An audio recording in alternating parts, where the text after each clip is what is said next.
I wanted to die, but I had promised my mom that I would not kill myself. I didn't feel like I had a right to live, and I didn't want to live, and I let this person say all these nasty things, and I would egg him on so that he would hit me because I wanted to feel on the outside as bad as I felt in the inside. My name is Tawnie McCard. Hear my story. So the start of my life was a little rocky. My mom was unwed when she had me. My father was never in the picture. We stayed with my grandparents, and so I was really loved. I was absolutely like the favorite grandkid because I lived with them. Somewhere around 4, my mom got in a relationship with a woman in the 1970s, which is very frowned upon. I couldn't tell anybody. We got a 3-bedroom apartment so that no one knew that they were together. I couldn't have people spend the night. I couldn't tell anybody because Child Protective Services would come and take you away. So I learned really early on how to hide things and how to, deviate from a question. Not completely lie, but not completely tell the truth. And so I guess that's manipulation started really young for me. Looking back now, but not really knowing then, my sense of self was not really developed in a strong sense because I couldn't tell people exactly who I was. So hiding, making up things, manipulating people to see me how I wanted them to see me. I just think I didn't get the strong self-esteem that I needed. So I became like almost a bully. I was also a fat kid. And so instead of somebody picking on me, I would turn around and pick on you first. I would never give you the chance to find out about, my home life. I would never give you a chance to pick on me. I remember being like, I think it was in 2nd grade, and I was getting beaten up by a 6th grader. And my mom's girlfriend came home, and she saw me, and she walked right by. And then I came into the house, and she said, "I saw you getting beat up." And she's like, and she spanked me. And she's like, "If I ever see you getting beat up like that again, I will spank you." And so then I just fought all the time. And it just became a part of my personality. It was like, fight, survive, don't let people in. And growing up, I thought I was happy. I thought everything was great.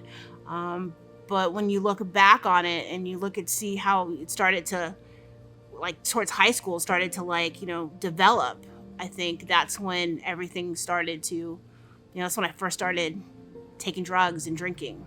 So by the time I got to high school, I fell in with kind of like the outcast crowd, but it was a crowd that I could be a part of and kind of feel like, because we were all outcasts, and drinking and going to parties was kind of like the thing. So I would drink, I smoked, like, I think 9th or 10th grade, started smoking pot, doing acid, just not because I was necessarily curious or whatever. I just couldn't let anybody think that I was afraid to do anything. Like, I just had to always be so protective of myself and never let anybody get me first.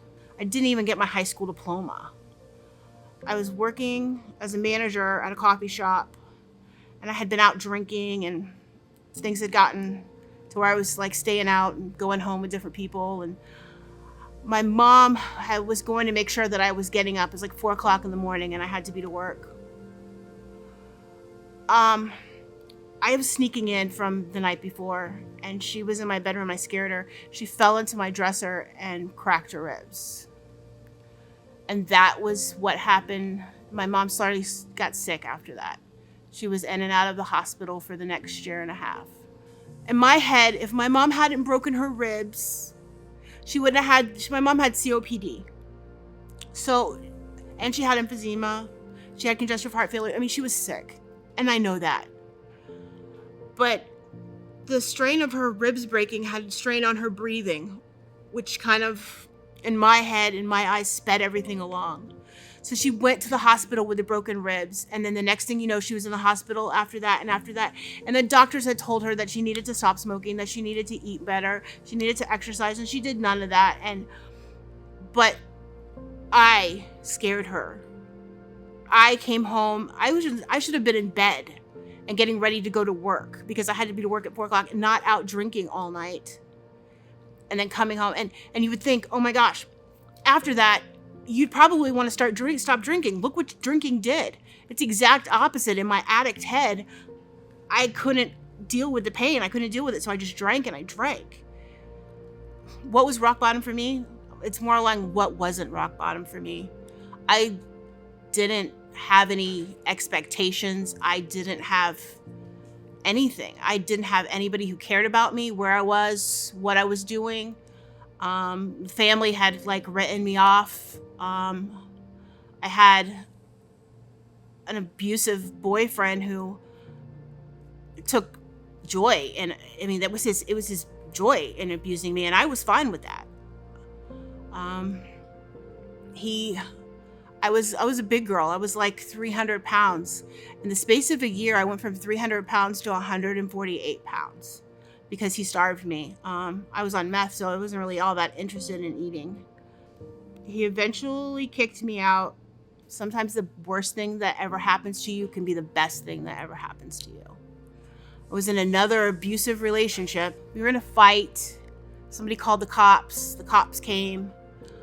Being the protective girlfriend that I am, I was like, no, I fell into a fence. I'm fine. I tripped, I fell. He didn't touch me. He said I came at him aggressively, and I went to jail. In my bag was methamphetamine.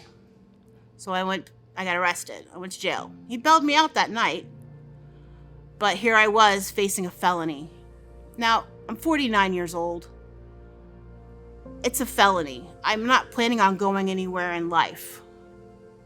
But something told me that, what can I do? How can I get out of this felony? What's going on? I don't want to go to jail.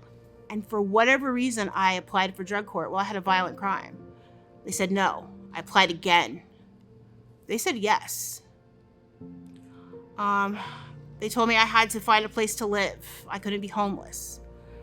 I reached out to Armor Up Ministry Recovery Homes, and I wasn't doing drugs, but I was still living like an addict, and I was still seeing the ex that had started this all. But slowly I started to get my life back. I started to kind of care about myself. I learned about the fact that, God was with me, and I was mad at God because I was like, how did he allow all that to happen? And here, when you hear people preach about God, you're like, oh, God's so good. God wasn't good to me. God let all this bad stuff happen to me. So, but then I learned about who God really was. And yeah, bad things are going to happen. But as I look back at my whole entire life, God was always there with me. Nothing so bad ever happened that I couldn't overcome it now. And that was God. And when I realized that, and I got to know God like that, when I got to know him in a relationship and where I realized he's always going to be there for me, that changed everything. When I got to know God. If your story looks like mine, and I can let you guys in on my solution, it was God. It was admitting I was powerless and letting God take over. I had to surrender who I was to become this amazing person that God is working in and I'm becoming.